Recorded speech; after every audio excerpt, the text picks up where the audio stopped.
Well, let's take it to Gombe State, where Nyuwar community in Balanga local government area has suffered 4 major attacks in 10 months.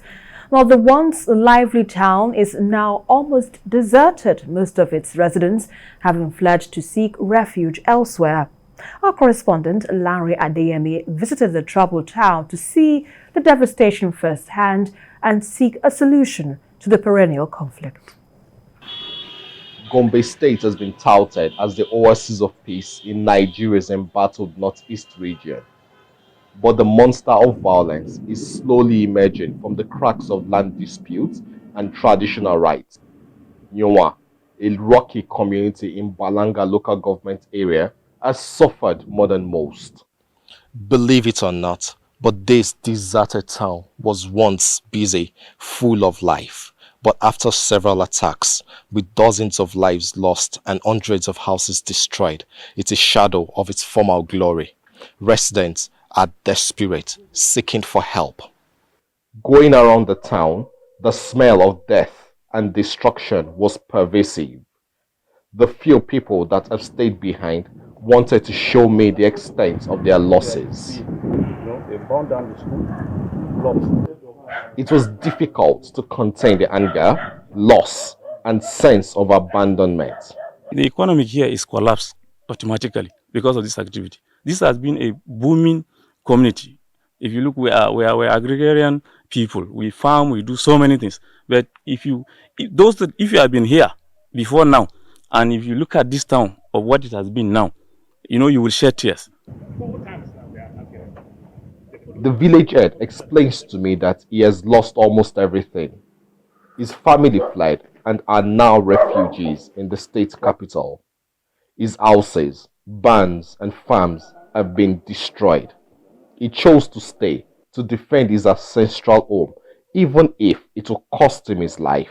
It was only this one shirt, one trouser. Nothing that I took out of my compound. As you saw me now talking, all my body is shaking. Because the damages that these people did to us, in 10 years to come, we will never recover it. Lives have lost, properties have been damaged. Security personnel have been deployed to protect the community, but they too have come under attack. During an attack in the second week of February 2022, a soldier was shot.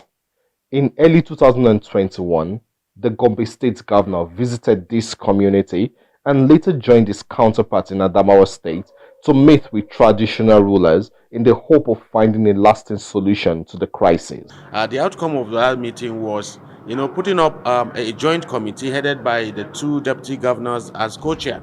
And I am part of that committee, and we have engaged, severally with one another.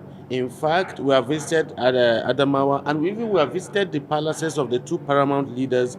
Still, there lingers a perceived sense of injustice. They accuse the state government of indifference and not bringing the aggressors to book. They prefer a possible resolution to the violence. Our call is for government to inaugurate a judicial panel of inquiry to look into this matter. Let's have the facts.